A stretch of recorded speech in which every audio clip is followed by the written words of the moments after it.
سیلاب، human violation یا اللہ کا عذاب۔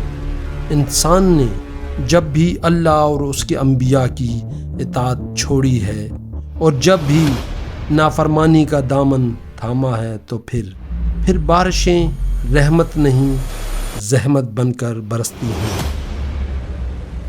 بارشیں پھر وقت پر نہیں برستی، کبھی قحط نازل ہوتا ہے تو کبھی سیلاب کی شکل میں عذاب نازل ہوتا ہے، اور کوئی بھی انسانی طاقت اس کا مقابلہ نہیں کر سکتی۔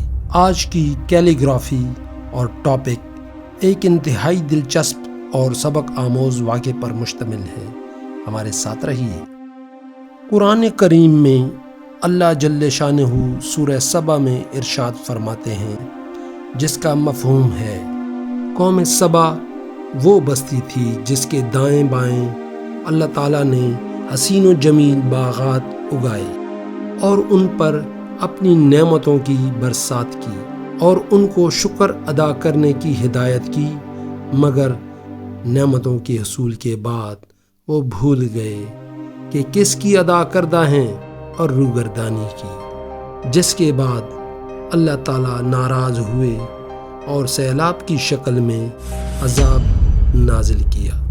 سیلاب سبا ایک مشہور تاریخی اور قرآنی واقعے کا نام ہے جو قوم سبا کے علاقوں میں ایک بڑے سیلاب کی صورت میں آیا، جس کے نتیجے میں ان کے زرخیز علاقے تباہ ہو گئے۔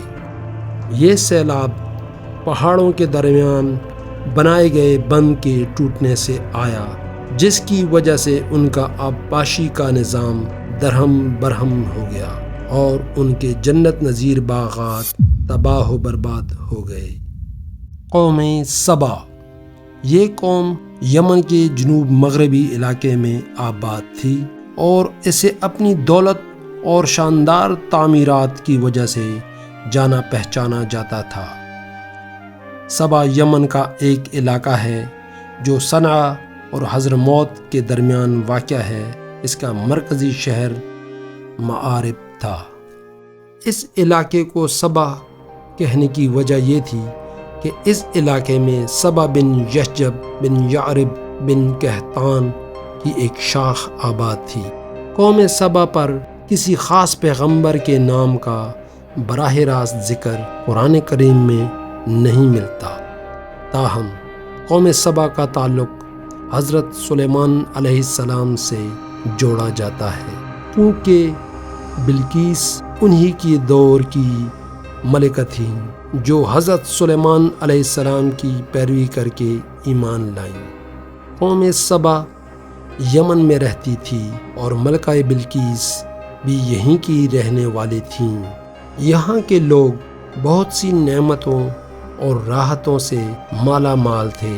اللہ کے رسول نے ان کو تلقین کی کہ ان نعمتوں پر اللہ کا شکر ادا کریں اور اللہ کو واحد لا شریک مانیں اور اللہ کی عبادت کے طریقے بتائے، لیکن انہوں نے اللہ تعالیٰ کے احکامات سے روگردانی کی۔ اللہ اپنی نافرمان قوموں کو کبھی نہیں بخشتا اور قوم سبا کو بھی نہیں بخشا گیا، اور ان پر تند و تیز سیلاب کی شکل میں عذاب نازل ہوا، جس سے ان کے تمام باغات، کھیت اور علاقہ تباہ و برباد ہو گیا۔ ابن عباس سے روایت ہے کہ رسول اکرم صلی اللہ علیہ وآلہ وسلم سے سوال کیا گیا کہ قوم سبا مرد ہے یا عورت ہے یا کسی ملک کا نام ہے؟ آپ صلی اللہ علیہ وآلہ وسلم نے ارشاد فرمایا، سبا ایک مرد تھا جس کے 10 بیٹے تھے، جن میں سے 6 یمن چلے گئے اور 4 شام چلے گئے۔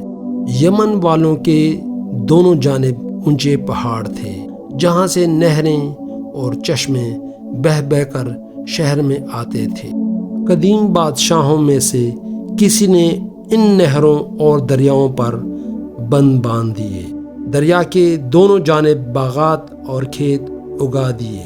پانی کی کثرت کی وجہ سے علاقہ بہت زرخیز ہو گیا، روایات میں ہے کہ اگر کوئی عورت سر پر ٹوکرا لے کر جاتی تو کچھ ہی دیر میں وہ ٹوکرا پھلوں سے بھر جاتا جو ان میں خود بخود گرتے تھے، انہیں ہاتھ سے توڑنے کی ضرورت بھی پیش نہ آتی تھی۔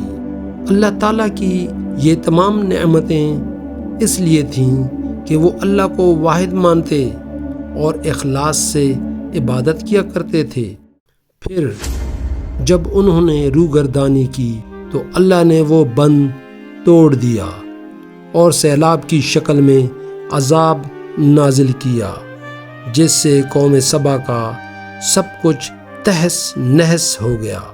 آج بھی جہاں سیلاب آتے ہیں تو ہمیں سوچنا چاہیے کہ ہم سے کون سی خطا سرزد ہوئی اور اللہ سے گڑ گڑا کر معافی طلب کرنی چاہیے۔